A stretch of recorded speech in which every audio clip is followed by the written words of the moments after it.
Dans ce conteneur, des déchets plastiques en tout genre, leur destination, la France.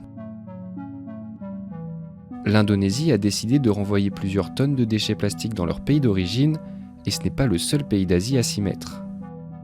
La Malaisie, les Philippines, le Cambodge et le Sri Lanka ont tous fait ce choix, mais pourquoi ces pays ont-ils décidé de renvoyer des conteneurs ?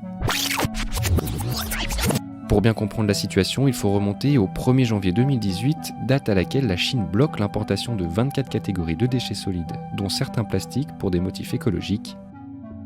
Cette décision a forcé les pays exportateurs, comme la France, les États-Unis ou le Canada, à trouver de nouveaux points de chute pour des déchets parfois non recyclables.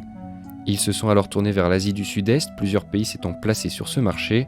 Sur les 6 premiers mois de 2018, les importations de déchets de l'Indonésie ont augmenté de 56%, celles du Vietnam ont doublé et celles de Thaïlande ont même augmenté de 1370%. Mais les capacités de recyclage de ces pays sont limitées et se sont vite retrouvés submergés. Face aux montagnes de déchets, les gouvernements concernés ont choisi de dire stop. Dans une démarche écologique, ils renvoient les conteneurs de plastique à leurs propriétaires. Ainsi, la Malaisie a retourné 450 tonnes de plastique vers les pays développés en mai 2019, le Cambodge 1600 tonnes vers le Canada et les États-Unis mi-juillet.